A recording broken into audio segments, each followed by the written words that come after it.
Imo nakipagkasundo sa isang mas malakas na nilalang at paano nga ba nangyari na sobrang lakas nito ni Imo Sama? At so ayan, hi guys, welcome back sa channel natin at eto nga ay pag-usapan natin, tignan natin saglit kung ano nga ba yung sinasabi na source o pinanggagalingan ng kapangyarihan at lakas nito ni Imo. At so kaya yan, ay huwag na natin patagalin pa, simulan na natin yan. So nalalaman natin na etong si Imo Sama, siya yung nagbibigay at nagkakaloob ng pambihirang lakas at immortalidad sa kanyang piling tauhan, at ito ay sa pamamagitan ng omen at ng paglalagay ng isang marka sa parte ng katawan sa kanyang napiling tauhan. At nakita nga natin dito yan kay King Harald, pati na kay Saint Summer at sa iba pang mga Holy Knight. So ang tawag nga rito ay Abyss Mark, at kapag may ganyan ka nga ay nagtataglay ka na ng pambihirang lakas, at hindi lang yon, pati ng immortality. So now ang nangyayari nga rito ay parang sineselyuhan lang ni Imo itong kanyang mga tauhan, at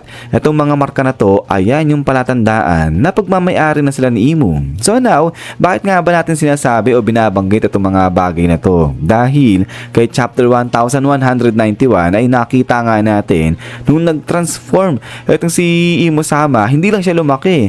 Dito banda sa kanyang braso, nakita nga dyan itong parang Abyss Mark din na katulad sa Abyss Mark na tinataglay ni King Harald. So kaya ngayon, ang tanong ng marami, kung itong si Imo Sama yung nagbibigay ng lakas at saka ng immortality sa kanyang mga piling tauhan sa pamamagitan ng omen at saka nga ng marka na yan, bakit siya mismo may ganyang marka? So paano nangyari? Ano yun, tinatakan ni Imo Sama yung kanyang sarili para nga mas lumakas siya, ganyan, para magtaglay din siya ng immortality. So kaya nga dito napapasok ngayon yung sinasabi na baka naman itong si Imo Sama meron pang mas higher being sa kanya, meron mas malakas kay Imo, at ang ginawa ni Imo Sama, nakipagkasundo siya dun sa higher being o sa higher entity na yon. At eto nga, pinagkalooban ngayon ng pambihirang lakas at kapangyarihan etong si Imo Sama. Pero hindi lang dyan natatapos ang lahat, dahil eto nga yung kapangyarihan ni Imo ay pwede niyang i-share o ibahagi dun sa mga piling tauhan niya nga na kung sino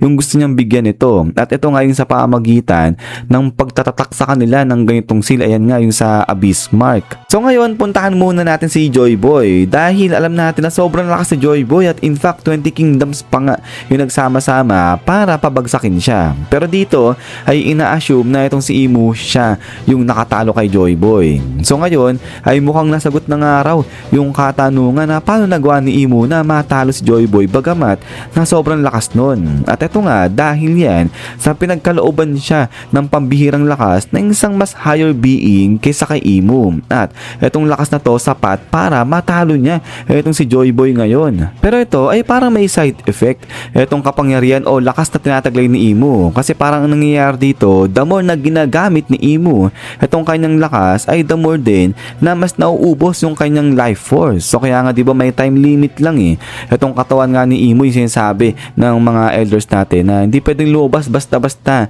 itong si Imo, kasi nga parang hindi kakayanin nung kanyang katawan. At ayun, basically may time limit nga para kay Imo. Pero yun, going back ay ito nga yung sinasabing dahilan kung bakit itong si Imo Sama sobrang lakas niya, dahil nakipagkasundo siya sa isang mas mataas na being sa kanya at pinagkalooban siya ng pambihirang lakas nito. Pero yun guys, kaya ba sa tingin nyo ay talagang may nag-exist nga ba na mas higher being o higher entity dito kay Imo Sama, at nakipagkasundo siya sa nilalang na yun? Kaya yan, talagang sobrang lakas ngayon ni Imo Sama, at ayun nga, nagawa niya pang matalo si Joy Boy. So kung ako lang naman, sa tingin ko parang hindi pa ako ganun maglilin sa perspective na to, kasi ang pinupunto rito parang may nagko-control pa kay Imo Sama. So kung ganun, ay ba talaga naman, di na tayo natapos rito, meron pang mas kalaban ibig sabihin dun kay Imo kung ganun. Pero yun nga guys, ay ulit ay maraming salamat sa panonood dito kay One Piece natin. At ayun nga, kung meron kayong komento patungkol sa view na to, ay siguro pa i-comment na lang dyan sa baba. At ulit ay maraming salamat sa walang sampag suporta sa channel natin. So yun na naman, so lagi mag-ingat.